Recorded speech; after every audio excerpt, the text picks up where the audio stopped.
All Things Indian, Friendly Voices. This is episode 12. Today we are going to talk about a subject which is almost it has become part of common parlance. Once upon a time, it was just among the conversations of the business people and the financial merchants. But yeah, today we are going to talk about startups. However, in the startup, the focus on the customer, the role of customer is highly underplayed, whether it is in media or in normal conversations. To discuss these and more, we have two wonderful friends who have been part of startups in one way or the other, at one time or the other. Suresh.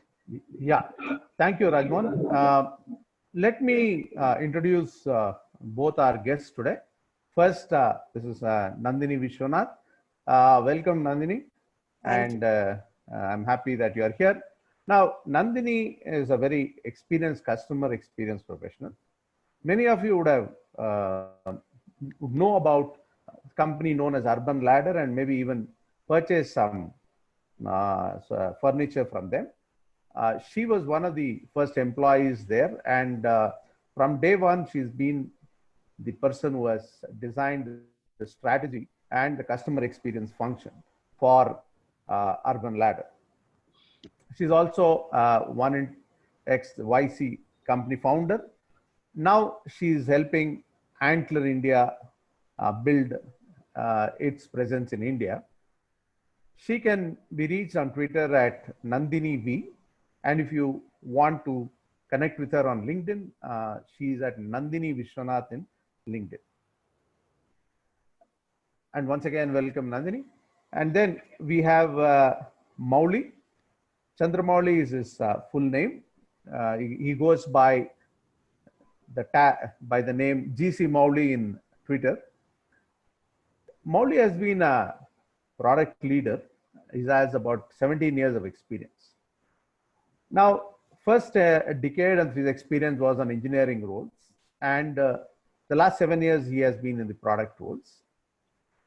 Now, in the product leadership roles, there include working for a leading flights vertical. He was leading the flights vertical at GoIbibo, who were probably a product you all know. He was also the one who was into product, content, and design at Stazilla, and doing a 0 to 1 SaaS product for the aviation industry. Currently, he's working for Microsoft. He's also a blogger. You can look up his blogs at gcmauli.com, and he's been translating the Tamil classic of Kalki called Ponniyin Selvan into English. So with this, I welcome both of them to the show and request Rajmohan to start the proceeding. Thanks, Suresh. And we will give their links in the description box below. Yes. And, actually, I will start with Nandini. Nandini, that as I mentioned, although just a few seconds, I mentioned that the role of customers in startups is not very well known. Okay, how important are customers for startups? Is it same as the customers are for the big corporates or larger companies? Yeah, I think customers are important for everyone, right? It signifies growth. There's so much talk about customers and, their insights you get from their behavior in startups, because you need that to prove that your startup is working. Prove that there is that customers want to buy from you, want to pay for your product. And therefore, there's a lot of conversations in startups, early stages, to say, what do customers want? Can I build what customers want? Would customers want this feature? Those conversations are very common. And it's not like large companies don't do this. Large FMCG companies, HUL, P&G, continue to have customer inciting functions, probably done in a far more structured manner, far more mature manner. In a startup, when you speak to customers, it's talking to real people without pick up the phone and pick up and talk to a person, right? But in a larger setup, I think there are sections of customers depending on the product that you're looking at, what niche that you're looking at, right? The reason why customers are spoken about a lot more within startups, if not outside of it, is because of what we call a product market fit. Now, these are everyday conversations there because of that. And there's no sense of complacence because you can't build and grow and therefore prove a point to investors, get VC funding if you don't have customers. Larger companies, there is a sense of settled stability that customers already like us. There's already some products that work really well. So I think customers are important for both. I think the degree of importance given is slightly different. Okay. Mowli? Yeah, Mowli, what is your? So the way I see it is, yes, I mean, I totally agree with what Nandini was saying. Customers are super, super important. In the case, in fact, I would even go and bisect it into early stage startups versus mature startups, and then of course larger companies. In the case of early stage startups, the product market fit that Nandini was talking about can hit the point to a level where good sticky customers or the absence of it can make or break a company. I mean, the future of a company could potentially be dependent on that. Versus a mature startup would probably be on a growth stage. So the way you look at customers are a different lens, right? You want the company to grow as opposed to make the company thrive. Versus in a much larger setup, the customer perspective is also sometimes seen as a brand perspective. You have something that is already established. You basically at this point in time want to make sure everybody is still happy with it and continue being happy with it. So there is more of a noise quelling thing, a little bit of a customer delight thing, versus the 80% share is still there where customers are satisfied in a much more process-centric, structured manner, like what Nandini said. Yeah, much more ad hoc in startups rather. Okay. Suresh, is it maybe is it that kind of perception is there? Is it because sometimes startups are treated as incubators? Not, I don't think so. Here, okay. Where the customers take a back seat and basically these are ideas of whoever is funding you. So for them, the process becomes more important than this. No, not that way, Rajmohan. My own feeling is that there's not too much of talk outside is because outside you want to project your technology and project to get more customers. And you, because you have one customer, you don't want to just show one customer because that customer's word may make or break your whole reputation. So they may probably wait till they have proved themselves before they start talking about customers. That's probably one reason. Is what I think. Yeah, I just wanted to, I think this can be interactive, right? I want to. No problem. Absolutely. I want to. What you say probably makes sense for a large growth-based B2C startup. Yeah. Okay. When you're going to be doing a B2B enterprise level startup, one customer is typically what is needed, and one customer is what it will be. And in fact, getting that one customer itself is very, very hard. Yeah. No, I understand.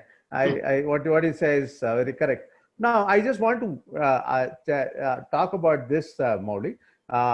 See, typically when you want to acquire a customer, right? Initially, there's a lot of pressure on the startups to do the proof of concept for somebody, right? Not like they are customers, but they are willing to look at you. So they do proof of it.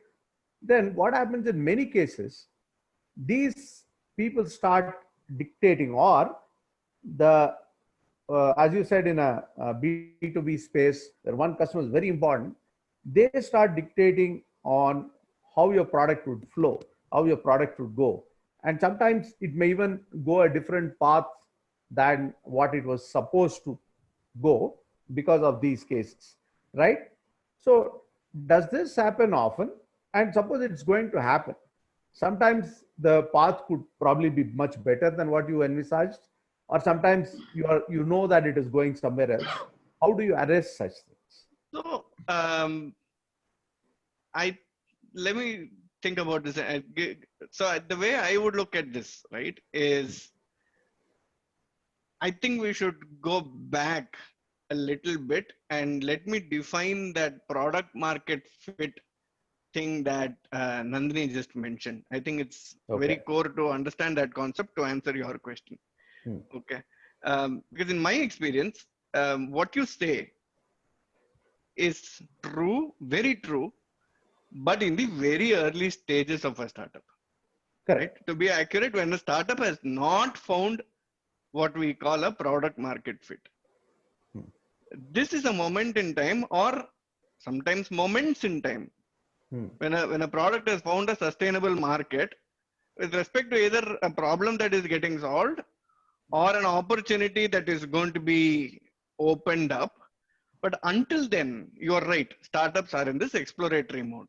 The founders have an idea, they have recognized a problem, they think they can do something to solve that problem. But then they're still at that point wherein, like, is this still a business that we want to build or not? Is something which is questionable at that point in time. This depends again on a B2B versus B2C versus enterprise kind of scenario. The other thing is, it also depends on the kind of founders. Typically second-time founders, experienced founders, founders with already a lot of capital that they can afford to use as initial funding. A lot of these will dictate what you just mentioned. Some companies would want to go and actually explore the market in a very rapid manner, right? Go and try 15 different things. And then, because they can afford to do that, they know how to do these 15 different things with very low footprint and with the capital that they have. Find the 3 things that they work, chuck the remaining 12 and focus on the 3. Whereas there are startups which will start with 2, figure out that's not working, move to an adjacent thing. Why and how do they do that? Exactly going back to your question. Customers will come and say, hey, this is something that I don't want. And then you would actually go to, like, what else do you want? Or to be more accurate, is this something that you will be willing to pay for? Is this something that I can't just keep doing everything for social service? I may have funding, I may give some premium thing for you, but you have to eventually find, and at every one of these points, the startup founding team is still looking at, okay, it's not these 3 people. Can I do some back of the envelope calculation to figure out whether this 3 will translate to 30,000 or 3 million active customers? Or in the case of B2B enterprise, can I get 3 more customers if I get the product market fit from this one customer? Sure. Yeah. Right. So typically, this also happens. Go for it, Nandini. I'm done. Yeah. No, I'm done. Typically, this also happens with B2B products, right? Where you build for one customer. No, I was saying typically this happens with B2B customers where you build a feature for one large customer. Like if you have Microsoft as a large customer, you want to build a feature for them. Whereas in a B2C, you can't build for hundreds of customers because scale is going to be only by volume in a B2C scenario. Right. That's a very good point. The reason I asked is also because once I had read a blog of this person called Steve Duplessis. He's a part of that group called ESG Group, and they consult for startups and all. And in that, he's made why startups fail. There's one thing, and one of the things he said that some of the startups fail because they get customers, in the sense that they already have a vision, but a few customers start dictating certain things, and then that derails their vision and they start going behind what they want. And probably that's not what everybody else wants. And, because you want to show a customer to get more, but to show the customer, you start spending more money on that. And that's why I wanted to do. But as Maulik says, maybe a lot depends on which phase you are in and all that. And as I said, there are probably 3 kinds of things, because I was consulting for one of my friends, and he was in a video transcoding company. So there, we're not it was a B2B type of a thing, but it's not like one single large customer. So you have multiple things. So I could see that pressure coming in from some of the customers saying, okay, if you want to buy your box, this is what we would need.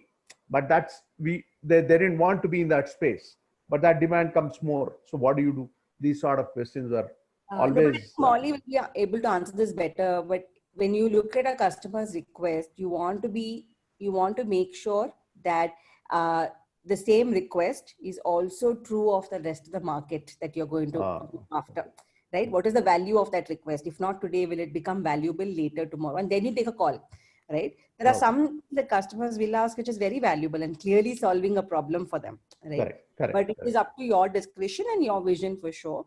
And I think he has worked on, such products more than I have.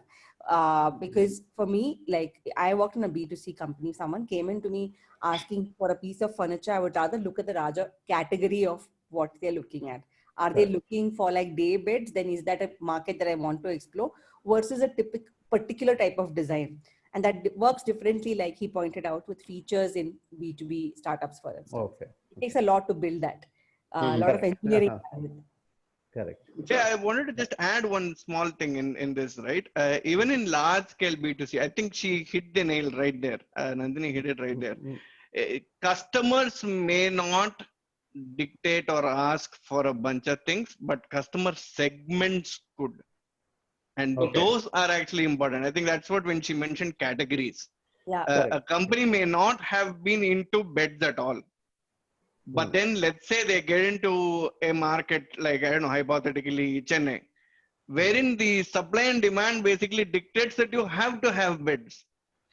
Correct. Then you need to, I mean, that's a customer segment. Yeah. In B2B, it's more of a customer. And that also typically, by the way, this bending over backwards happen for marquee customers. Yeah. Wherein you want to have this, like Travenews, my last startup that I was part of, I could actually walk into Nokia in Thailand and say, I did that for SpiceJet.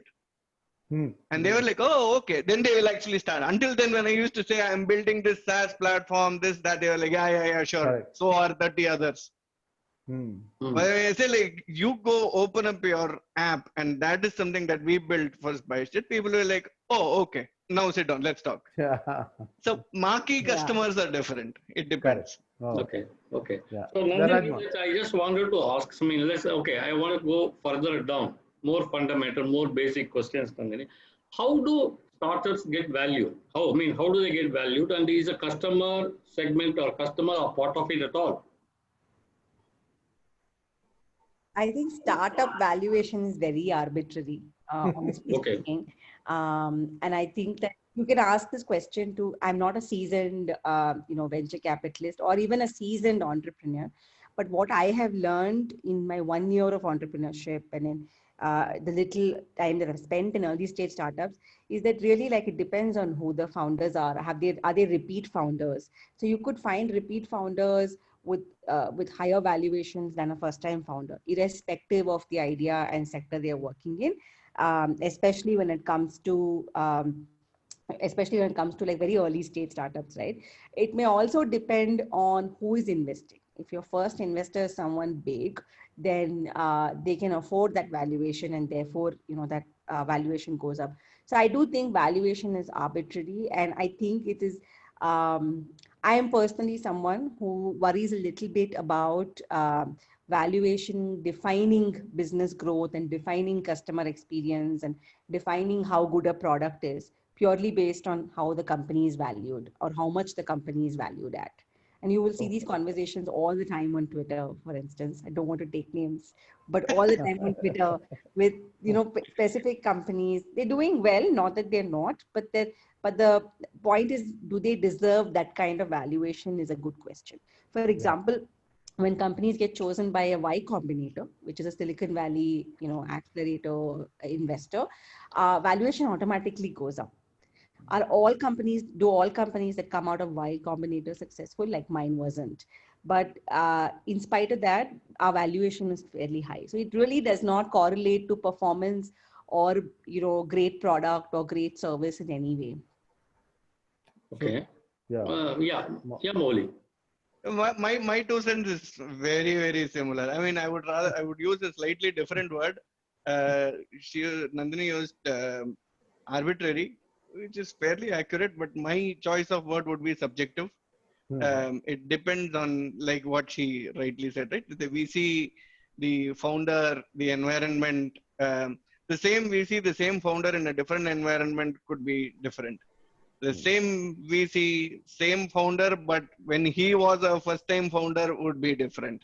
So it is very subjective. Yeah. But I can give you one thing though, I mean, I've never really seen this in practice, but ideally the textbook definition of valuation is basically uh, it is dependent on the product market fit, and you probably are seeing this, that I keep going back to that again and again and again.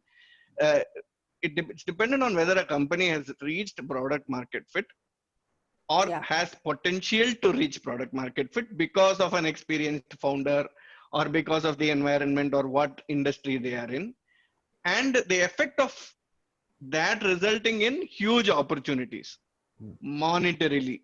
That last word is very important, because that's why a VC is valuing your company, because they are putting in money for all the nice talk of I am with you forever and all of that stuff. At the end of the day, they want to exit and make money. Correct. I mean, that's not wrong. I mean, that's capitalism for you. Correct. Right. And so they're valuing you based on either something they're already seeing or a potential to reach there.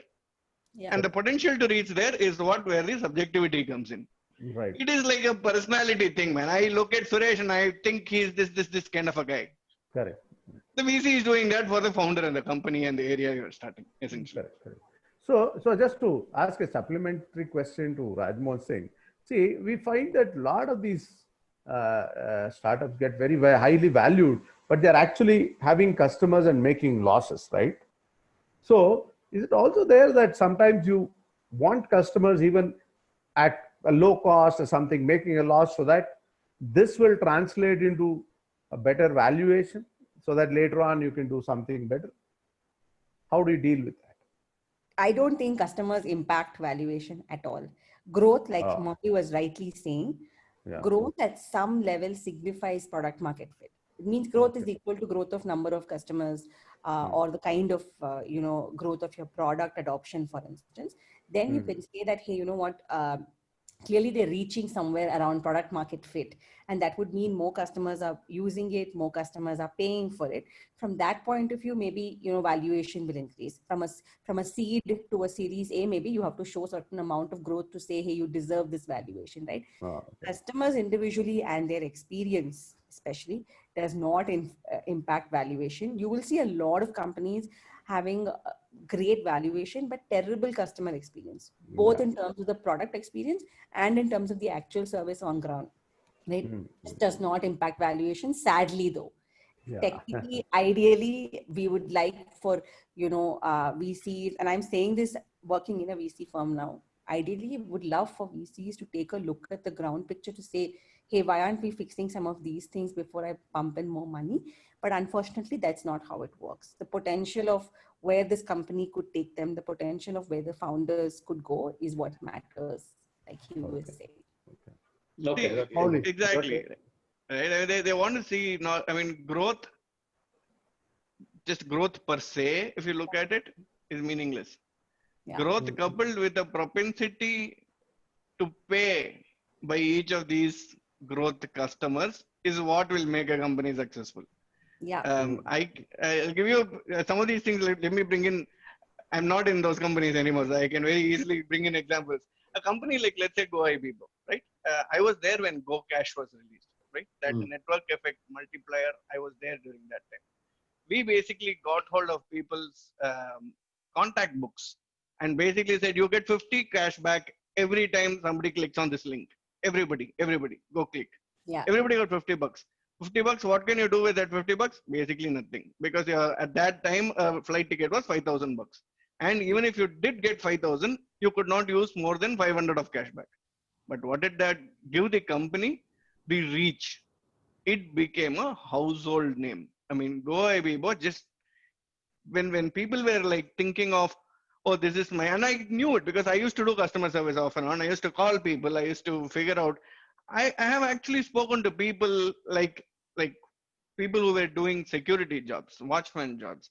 They were working in Chennai, Bangalore, people places in South India. They had to go back to their hometown in Patna or Amritsar. They were like, I get 4 days of leave.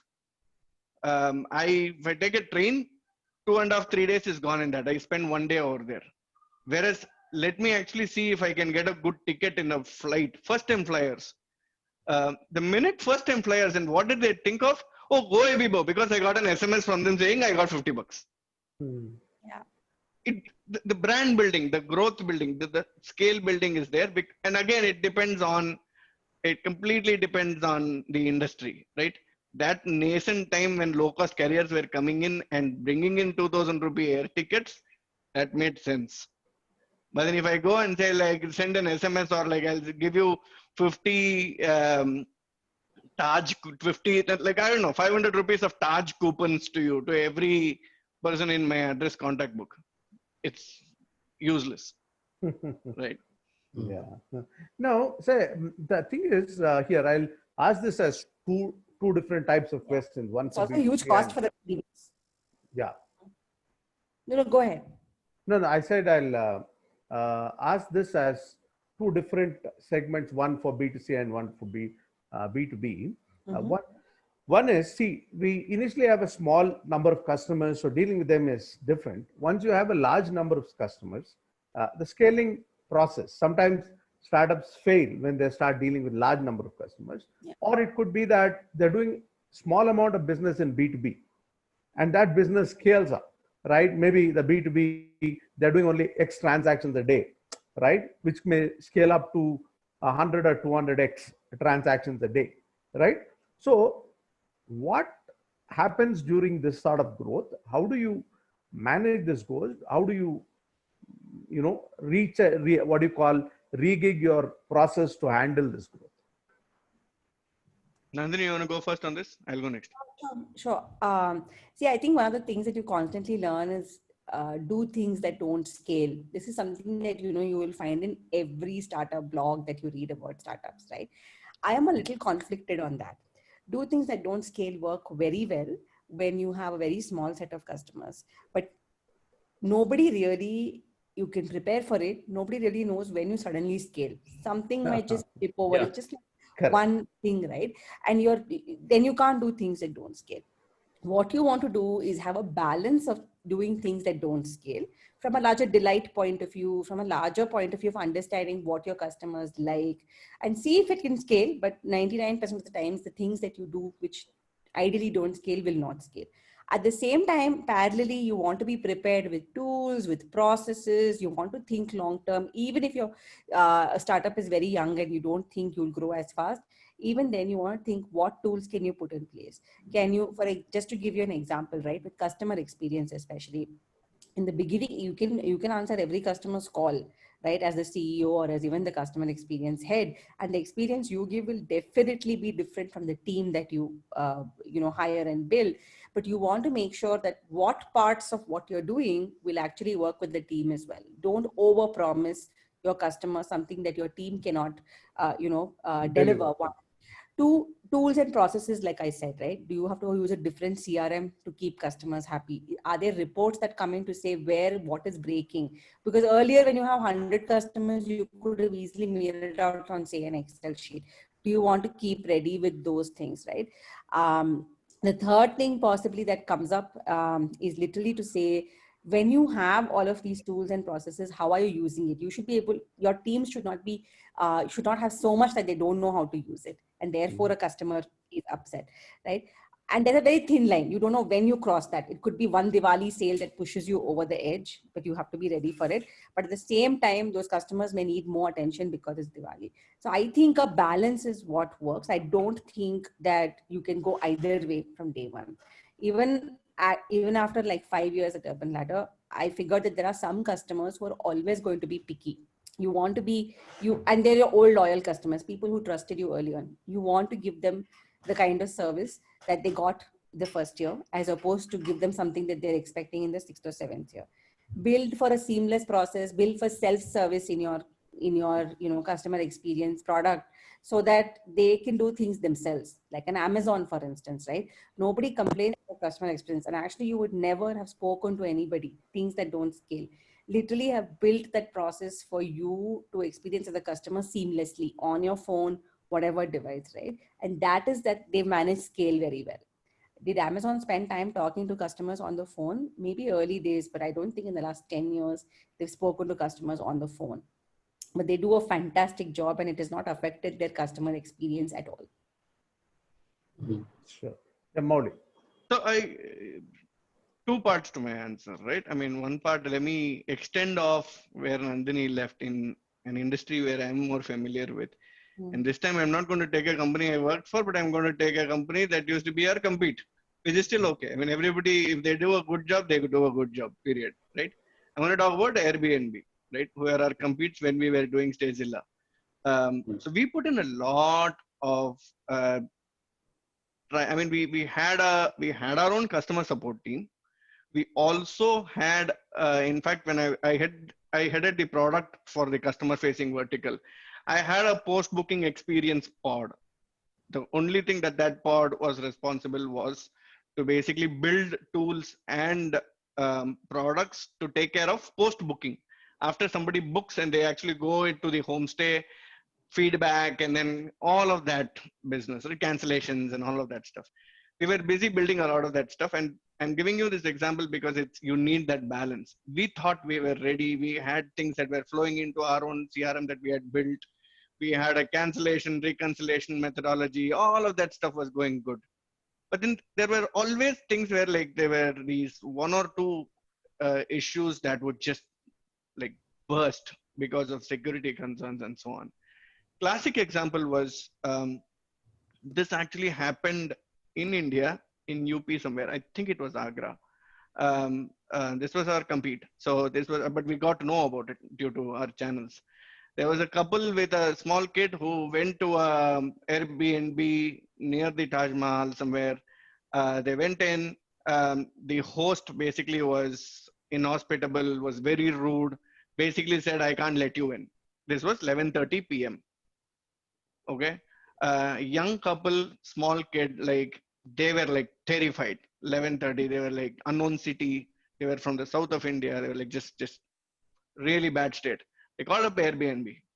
Airbnb sent them a car and said, "We have booked you in this 4-star hotel, which is 1 hour away. Everything is taken care of. We are really sorry for your experience. You don't need to justify. We'll get back to you later. Just go and make yourself safe." Right? They called up later to make sure they were safe. And then everything else happened, wherein like the host was contacted, why this whole thing happened, snafu happened, and all of that stuff. So you see that there is this thing of handling the 80% use case of processes and good systems and so on. But you also need to do these unscalable things so that the fact that I'm talking about that incident and I'm talking about a competitor at that time shows how much recall value that one way, that empowerment that their customer service team was given. Somebody in that CS team could take that call in a fraction of 5 minutes or so.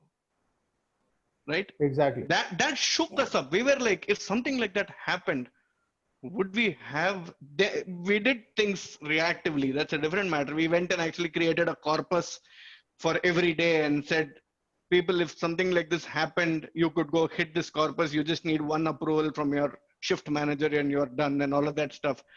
But we didn't think about that. Right? So it requires, and of course, Airbnb is known. I mean, Airbnb is the first place where Reid Hoffman made that comment, by the way, where don't do things that scale in the whole blitzscaling book, right? Because they did that even when they're earlier stages, where they actually went to everybody's house and photographed and so on. But they advocate all of that permanently, but I agree more with Nandini. I mean, you need to have that balance between the two. I also think Airbnb is a Silicon Valley company, and I think in India, I'll be very blunt about this. I don't the customer experience and service is given the due it is given, and it's a vicious cycle, right? And therefore companies don't invest in it because anyway people are going to crib about it, right? And people also don't, sometimes people customers take advantage of these non-scalable decisions that you take. Correct. People will expect it every time. They don't think that it's a one-off, for instance. For example, in this Airbnb case, I can see why a Stagezilla could not have imagined it. Yeah. Right? Because an Indian customer would not have called Stagezilla alone.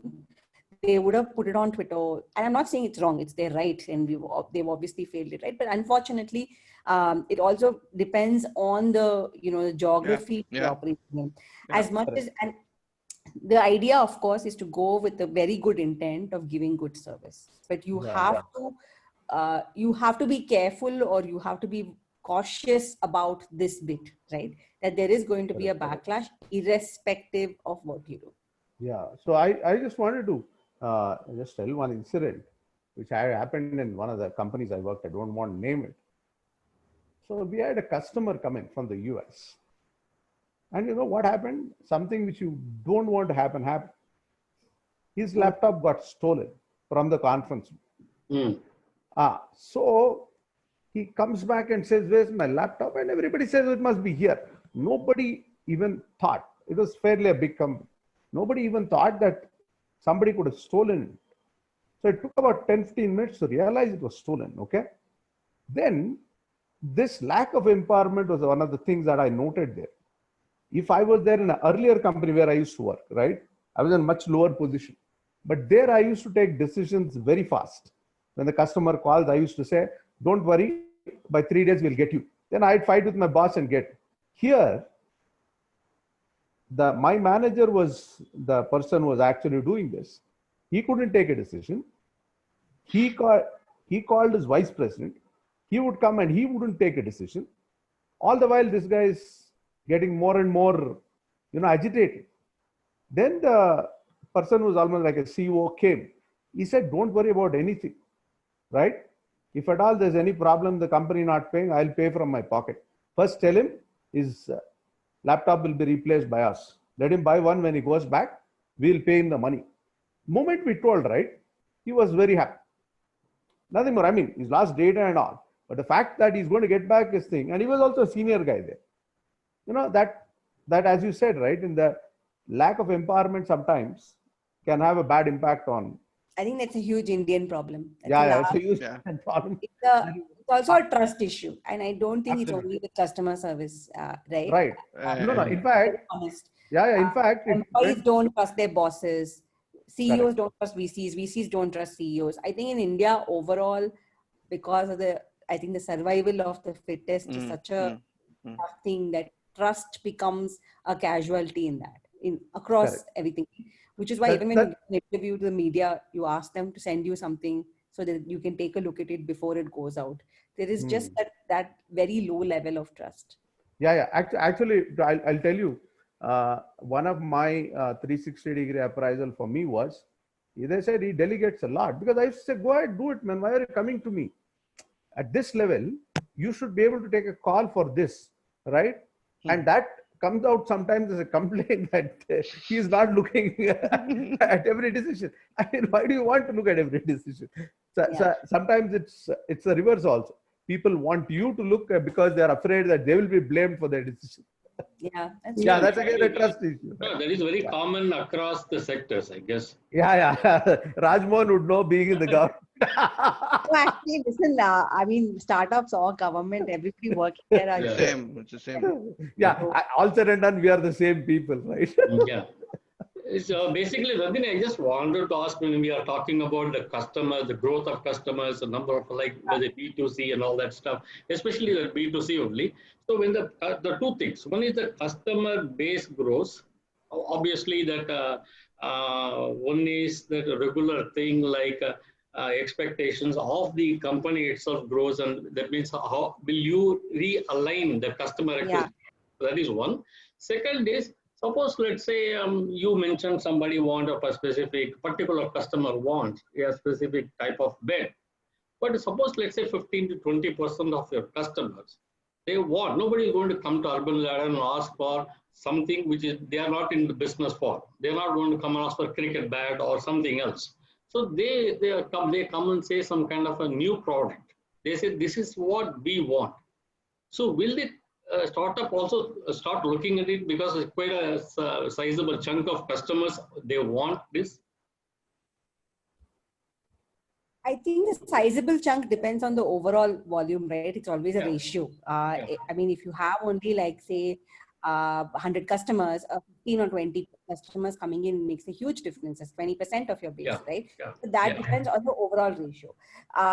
But that said, I don't think any company should, blindly say, okay, you know what, 20% of my base has asked. Now, we should have some trust in ourselves, right? There's a reason why you haven't done that product.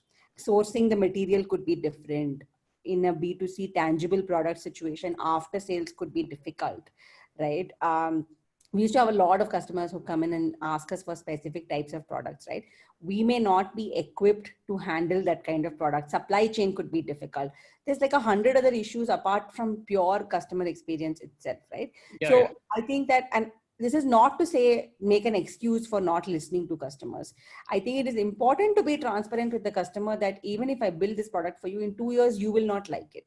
Like I have sold sofas, and customers, when they see a white sofa, it looks gorgeous in the store or on the site. But I always ask them, I say, do you have kids? Do you have pets? Because give it 3 months and you will hate this sofa in your house, and you're spending Correct. 60,000 to a lakh depending on what you're choosing, and you don't want to sit on it every time and think. From a brand point of view, I don't want them to sit on the sofa every day and think this is not a good purchase. That's not what I want them to do, right? I would rather tell them that maybe until your kids grow, choose a gray sofa, come back to us, when you're in your grown-up kids, or no pets and things like that, right? Because that I would put on as long-term customer experience. So going back to what you're saying, if somebody comes and asks me, I will consider it. Not that I will not consider it, but there are going to be other factors that I will involve in considering it. Look at the larger market. Is there a reason why nobody is building this product? There must be a reason, some regulation around it, some material issue around it, right? What the way I would probably talk to customers here is be very transparent about it, instead of saying we will do it and not do it because of whatever internal decision you've taken. No, I would just rather avoid tell the customer that. Yeah, because for example, those days, in maybe 20 years ago, there is what we call nowadays as Aram Kurzi. Okay, it used to get come from they used to call it as a Kuala Lumpur chair, Malaysia chair, like that. But Satya Furnitures, it was available in the market. Not that it was not available. It was available everywhere. But Satya Furnitures, they broke the ceiling. I mean, how they broke it was everybody's having. So why not? They didn't go by that. Many people, they saw that they are asking for it.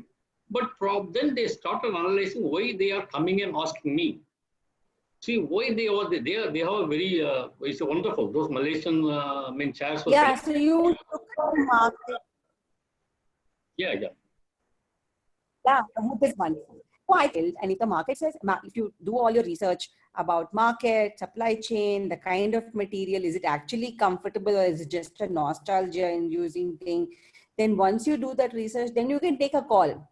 So all I'm saying is you can't rely completely on a certain base of customers coming and asking for a particular product. You'd also want to look at the larger category that we're talking about, right? Like a lot of people used to come and say, decor, give us curtains, give us bed sheets, right? Do you want to start a whole new thing when you haven't nailed everything else that you're selling? It's a distraction in some cases. In early stage cases, bandwidth is lower. You should figure out whether it's going to be a distraction or is it going to bring you ROI later. Okay. Okay. So I'm going to add something over there, right? I mean, 20 people out of 100 customers asking for something in an early stage startup makes a difference, because that 100 is the first 100 you have gotten. Yes. Yeah. The next year, the year after that, you want to hit 10 lakh customers. Let's say in exactly what you have right now, and that's what you have planned. Is it worth going for those 20 people slightly on a tangent? Because now you are putting that as a distraction, like what Nandini rightly said, right? I don't want it, because I know that if I chug through these, I will get to 10 lakhs in 3 years. Yeah. But you'll have to trade that off. If I actually do go and like want to make these 20 people out of my 100 people happy, that's the whole, I mean, yes, customer delight is important, but then transparency is important too. Okay, you're going to go do that. And then like, you're not going to support them, like what Nandini rightly said, right? Because you said like, that's it. I made it for you, one off. I'm not going to be doing any more of those. These guys are gone. I mean, what will happen for post-sale service and so on, Yeah. right? So, Yeah. Also goes back to the scale question, right? Yeah. yes. Correct. So Now, the one, so Suresh, sorry to no, go ahead, please, I, please, go ahead. we've been talking a lot about consumer-centric stuff, right? Coming from an engineering to product standpoint, let me actually throw in that ball also. You need to write tech, you need to write code, you need to bring in systems for some Yeah, of these things. that's what I was about There to is ask that you. aspect also that is there. I mean, you Correct. have built, let's say, I'll give you an example of GoIbibo for that matter. I mean, they were a classic example of they knew what to build. So Vikalp and team basically built the flights vertical first. They knew they wanted to nail that only. People came and said, oh, you should do hotels also. What good is it? No, I will finish verticals flight first. And they built beautiful tech systems for that, not distracted by anything else. Then they moved on to the hotel ecosystem and then built a beautiful system for that. And these are complicated backend systems which handle like a two-sided marketplace at scale, right? Airlines and hotels putting in their prices and room availability and room types and all of that stuff, and fare scaling and discounts in an intra site wherein like they actually put in, which is consumed by the marketplace and shown to the customer as pricing and photographs and whatnot. I mean, it's super complicated, right? Is it worth basically to do something slightly quirky because a small subset of your customers asked? Because you don't want to risk your systems for that. If for doing that, your main system breaks, your host. And fixing that, you go and ask a developer, he'll kill you. Is it like, why did I want to do that in the first place? Right? Yeah. So that's one of the things. Okay, good. Yeah, I was also about to ask you the same thing, right? Because scaling also or doing something for specific to a customer also involves engineering.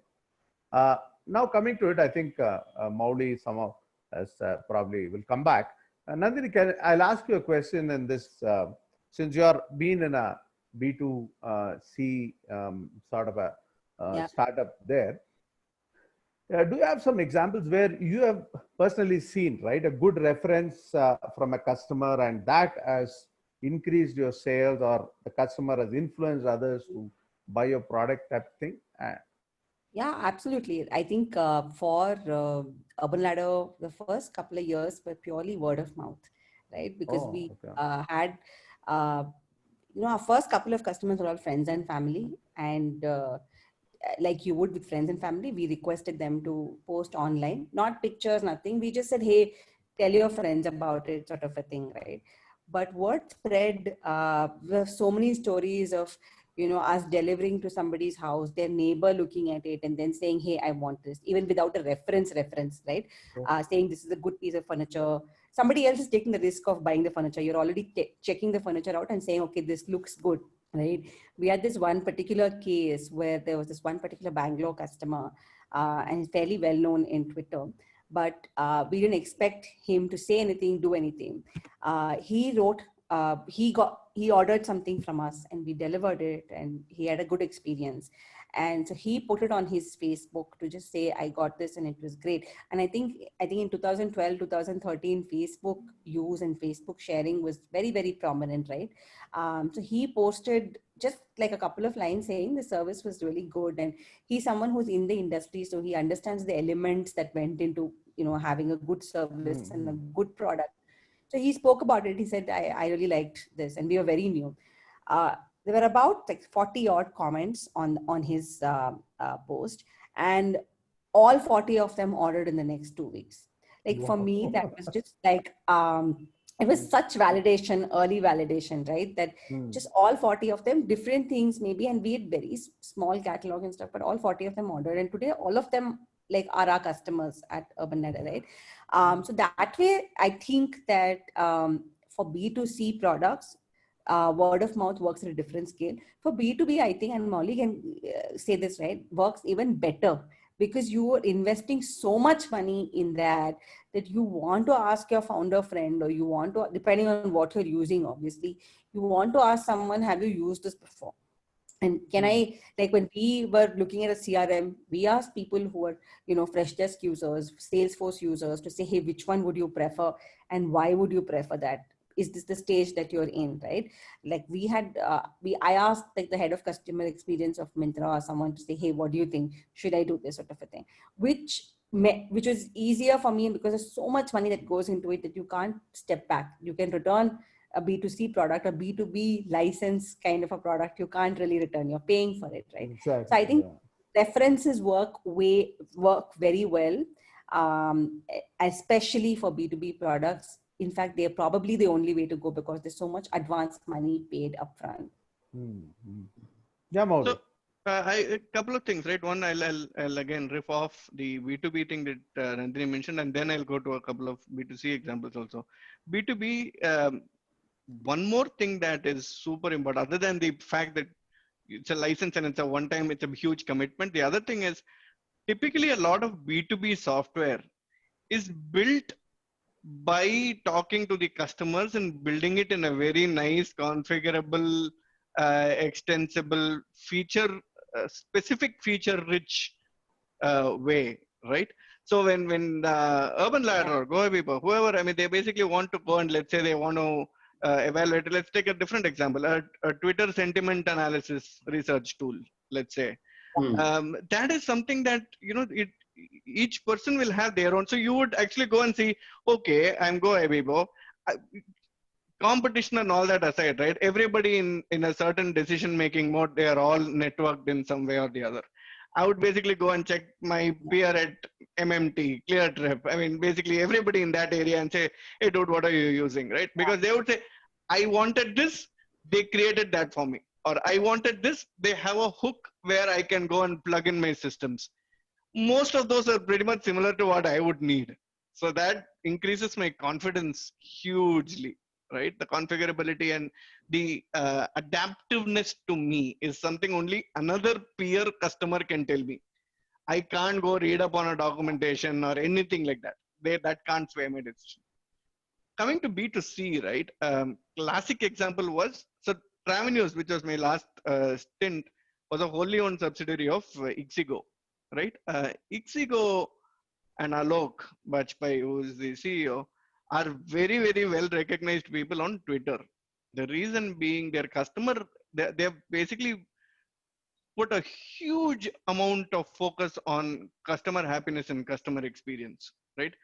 They're one of those people who think that selling a flight ticket is easy. All of that is easy, but getting the person to have a happy experience in going through a bad experience, a refund, a cancellation, all of that is probably the huge thing. There are so many people I know personally who have influenced to go and buy a ticket through Ixigo because they've seen Alok on Twitter rallying for a customer saying, I will get your refund back, don't worry, on Twitter, right there. Right? People are like, I know the company has a certain amount of responsiveness. A lot of intangible aspects tend to come in through these. And these are people in the startup ecosystem. These are just regular Twitter users. These are people who will come in and say like, the brand image that has been built up because of this coziness, if I can use that word, is something where like it influences chunks of people. It may not be one customer, because you see that, right? I mean, a person is, let's say, adequately serviced. I know it's a very clinical term, but serviced appropriately and made happy on Twitter. He or she, if they are happy, are going to yell saying like, thank you, Ixigo, for doing this for me. And that spreads, that positivity spreads significantly, right?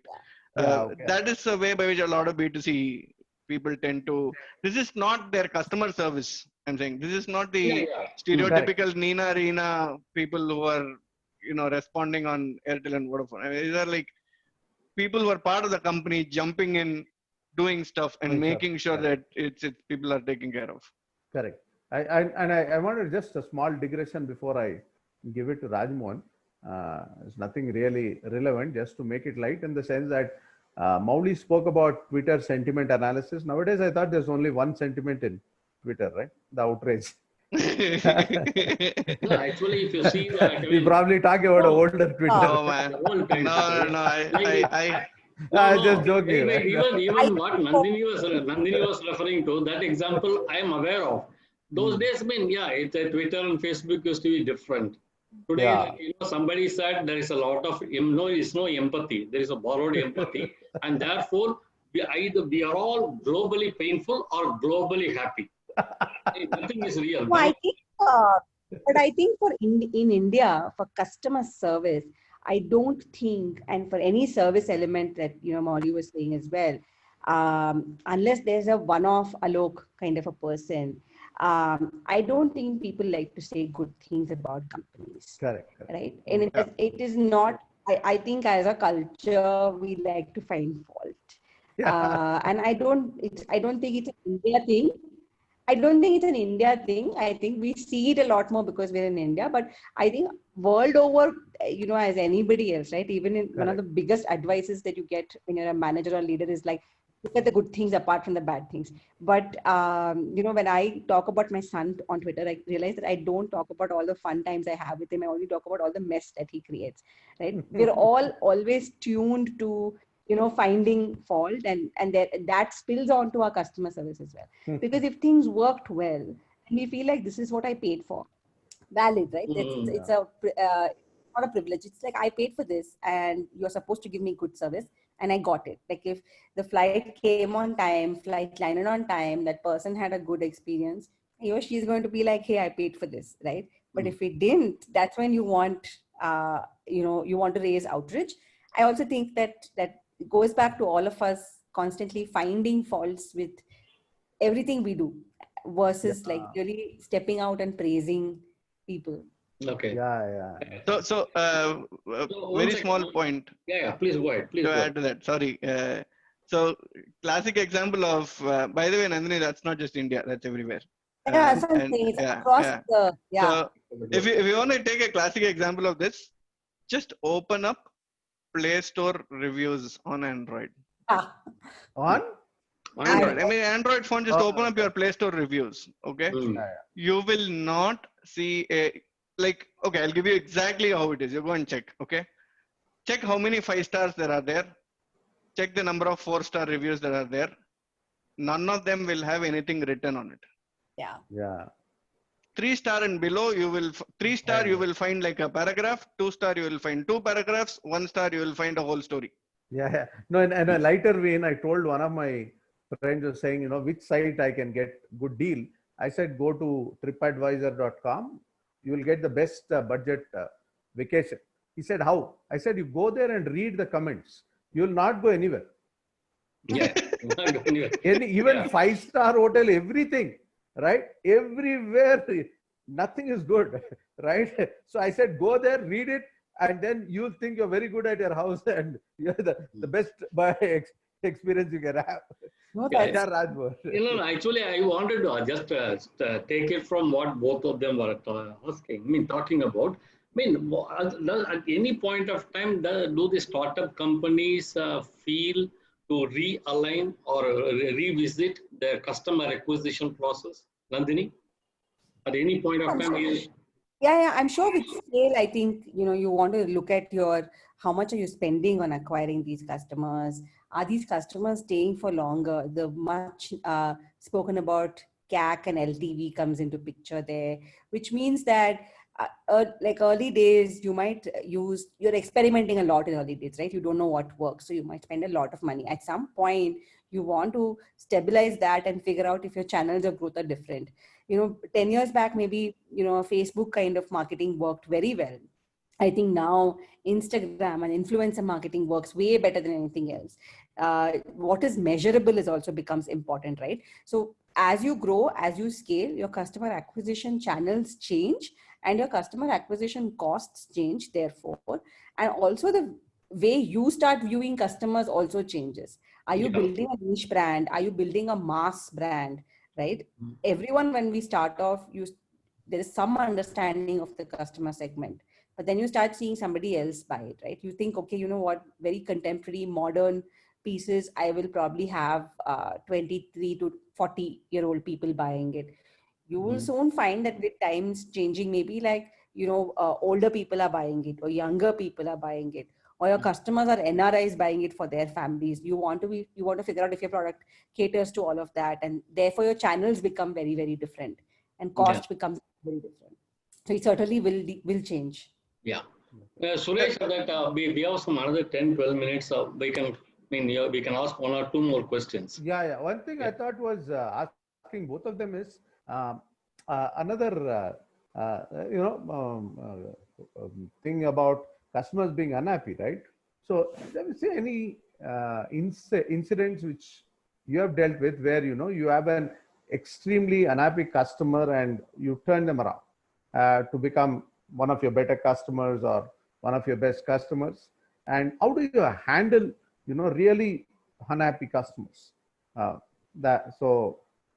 do you think startups should handle them? That is squarely Nandini's forte. Right? Yeah, that's it. Yeah, I mean, I think I've handled a lot of those customers, right? At the risk of saying a lot. I think it's also because of the fact, so there are two things to this. One is customers should feel like they trust you or your brand or your company to actually come and complain to you.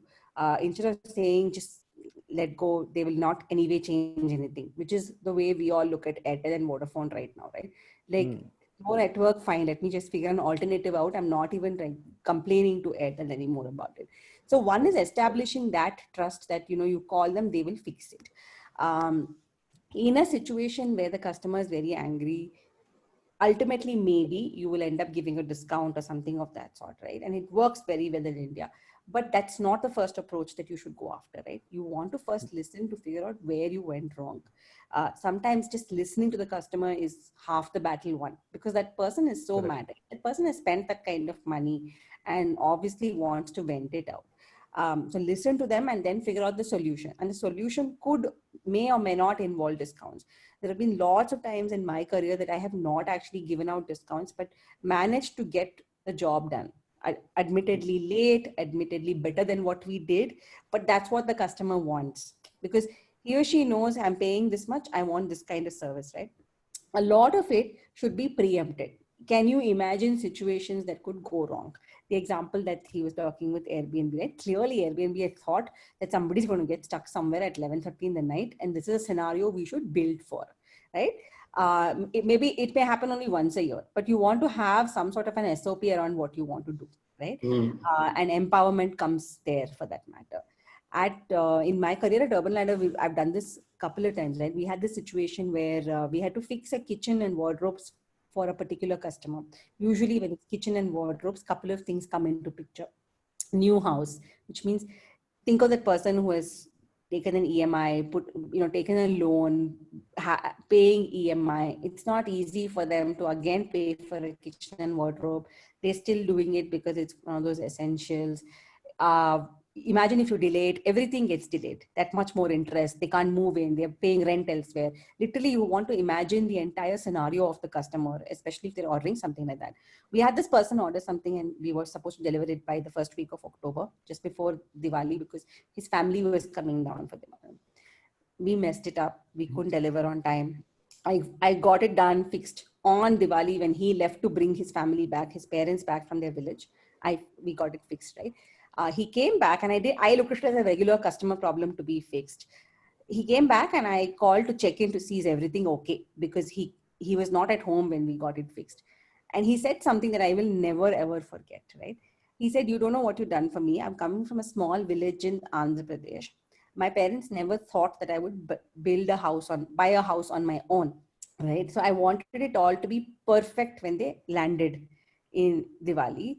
And now you made it perfect. And admittedly, it took a lot of time, but I'm happy you did it, right? you know, those stories constantly remind me that they're just not another order number. They put that it's a person, it's a full-fledged living person living his or his parents' dreams, paying EMI, in our context, especially because we did home stuff. But you know, in any context, for example, you don't know why that person's taking a flight. You don't know if that person's going on a vacation after really 5 years of hardship. You want to make, which is why it is important to make every experience that much better, because you can't predict people's stories. You just have to imagine there is a story behind that person, right? That itself makes the customer human, and that itself helps you solve the problem better than when you treat them as an order number. Okay. That's something I strongly believe in. Yeah. Yeah. One thing which Suresh, before you go further, I just, since now Nandini is mentioning this, I want from both of them one customer experience as part of your startup life. Oh, okay. No, I just wanted to mention just one thing which Nandini mentioned. I've seen this in action myself. That first, then the customer knows that you're hearing him. That sorts 50% of the problem. Like once we delivered manuals and system, the manual, they were about 10 manuals. Two of the manuals, you know, they were bad in the sense that some pages were missing, and these are all that binded, I mean, the clip sort of a thing. Some were placed this way, that way. That guy was so angry. When I entered to install that system, he's like shouting at me, see, this is what happened. I asked him, show me the places. He showed those places. He said, I will replace it for you. In fact, you can write a mail saying that I've seen it. I've accepted that these are wrong, that I will replace you. He immediately cooled down. He said, you'll replace? Yes. It took us 5 months to replace. He didn't bother asking again. But that first moment we accepted as our fault and that we will fix it is all that he wanted, right? So many times, most problems get solved at that point. If you can accept that there is a problem. I think Rajmohan wanted this. Yeah, just one customer experience from your startup life. Only one. No, but what kind of customer experience? I think both of us have had. Up to you. Only one. No, Maulik, you can talk about your B2B customer, how you were. It doesn't matter. Only one experience. So the one thing that that was the most recent. So maybe I can talk about that. So we built the entire e-commerce system which powers the mobile experience of SpiceJet as part of Travenews. If you go to the mobile and if you want to book a ticket, that's basically powered by us. One of the things that, so one more terminology that I'll introduce. That's something called a B2B2C. Okay. So essentially it's a B2C system that is being run by SpiceJet, but powered by us. So it's a B2B2C, right? Okay. So it involves a little bit of a tightrope to be balanced, because it's very nice, all of that stuff that Nandini mentioned about you owning the customer and all that. In this case, we are owning the customer, but which one? SpiceJet is our customer too. The guy who's buying a ticket on our platform for SpiceJet is our customer too.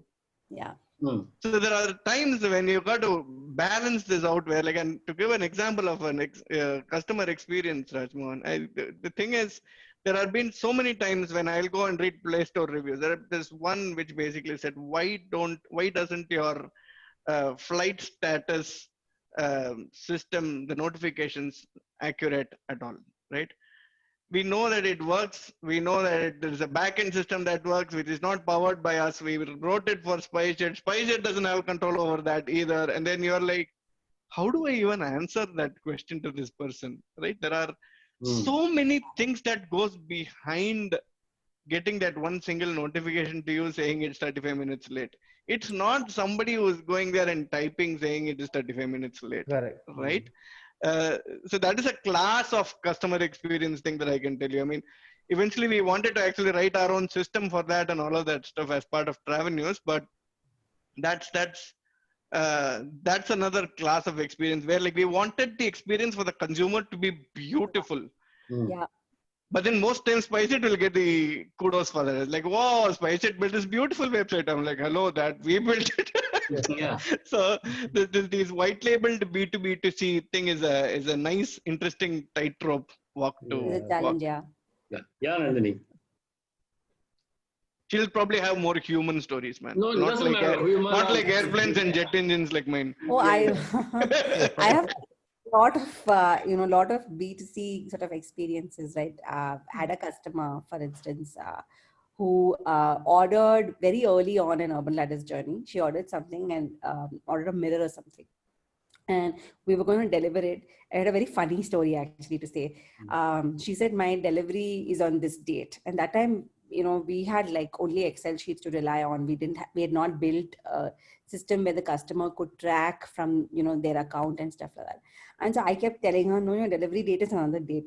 I didn't realize that she was referring to her being pregnant and her needing to deliver a baby, which meant that she wanted the product before or after.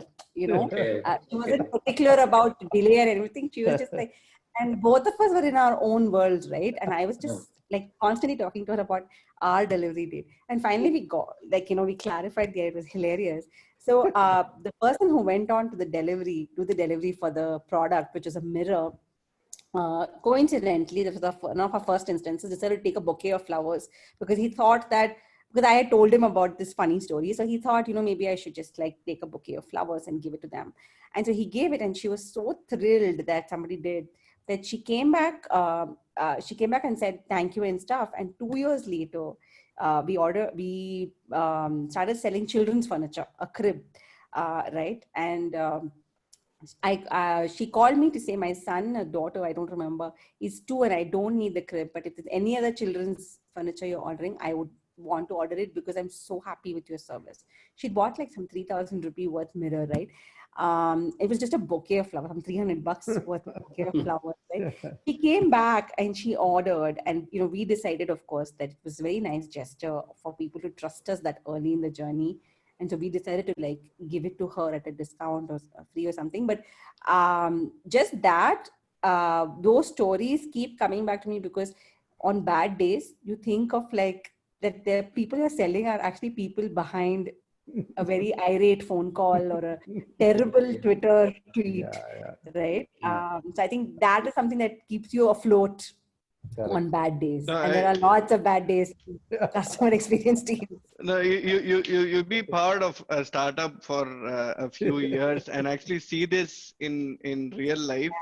Changes your perspective when you think you need to call up somebody and shout, or when you want to holler on Twitter. I mean, if you notice some of my complaints on Twitter, right? It's probably like I do this Ashtang Namaskar thing, like, please sir, help me kind of thing. Where I feel so bad that I shouldn't scream, but my only way to get your attention is through here. I say sorry, thank you and all. To these kind of complaints. Because you know the pain and you know what is happening and you know the other person is equally frustrated or more unable to handle the situation as much as you, right? I mean, it's hard.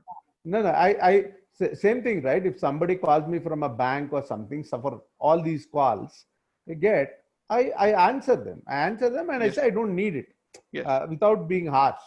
Just ask them what do you want. They say this. I said thank you, sorry, but I can't take it. Somebody's done. It gets done.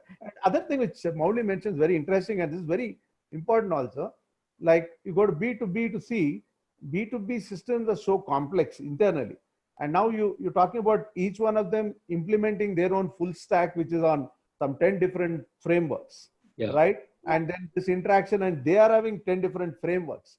And both of you depend on somebody else to give you the correct flight time, right? And the customer is shouting at somebody else. So it's madness. The modern day, software development process and the whole software, this thing is so mad that you really don't know. Yeah, in fact, I mean, Twitter you're mentioning, like Nandini was there. I mean, like group of us friends, we were mad. I'm talking about 8-9 years ago. We all used to just, we become friends on Twitter, talk to each other, some kind of a direct message. And there are I have taken flight from Bombay to Calcutta just to talk to some guy. Those days, flights are expensive, right? And there are people, like a group of us got together and we went to Trivandrum to attend some guy's marriage. We don't know who that man is. Real name also we don't know. Yeah. I mean, I'm just telling, those days Twitter was like that. Like Nandini was put something, and then immediately we grew 4-5 of us. I mean, we all just promoted.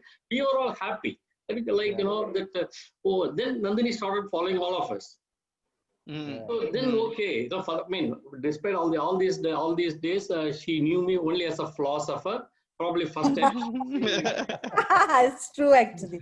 No, Yeah. that's true. So, I have customers as well with that. Like, they tell me, "Oh, I know you on Twitter," and sometimes I wonder. I feel like I should also be anonymous. People calling me and telling me, but yeah, it has. That's precisely why I started doing. I mean, damn COVID, man. But before that, I started doing this dosa with Mauli thing. Yeah, I remember. At least twice a month, I catch up with somebody from Twitter in my circles for a breakfast at Suksagar. No, Right? Okay. Just have and just like random chat, no agenda, no pitching, nothing. Just chat, get to know the person behind the Twitter handle. Actually, that's it. That's the only agenda. Yeah. Okay. Yeah, Yeah, Suresh. Yeah, we can come in. Yeah, we are run out of time completely. We are Yeah. also- So let me also very quickly conclude this. We saw that customers are very important to startups, even if they are in the early stage or in the late stage startups. And the challenges are different for B2B and B2C, as Mauli and Nandini very clearly told us. And all said and done, how the customer experience is for your product dictates, your success. And secondly, the feedback from the customer also lets you decide whether your product is perfectly fitting the segment or not. And that obviously will put you in the right path of your journey. So you can make your course correction when it happens, when you hear the customer. So one of the important things is that whether it is on the product side, whether it's on the growth side, or whether it's on the customer satisfaction side, that you have to hear the customers. Once you hear them, then things fall in place, and you must have the necessary empathy for them and be very transparent with them in all your dealings. So that's what we could get from what both of them spoke. So let me formally thank both of them, both Nandini and Mauli. Thank you once again for being here, and it was real pleasure talking to you. And it was almost like a catch up of old friends here. Indeed, Right? indeed. It is. And, Actually, there are many more things we can talk about. Unfortunately, I don't think nobody watches a video more than 90 minutes. So that's the reason why we had. Yeah, that's the reason we should stop at 90 minutes. So let's put it this way: we also have heard our customers, and that they don't hear us more. Yeah.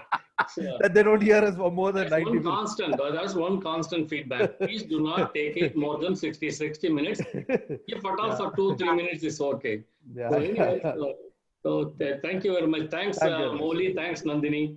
Yeah. Okay. Thank Thanks, you. Ajman. Thanks, Suresh. Yeah, Bye. bye-bye. Bye.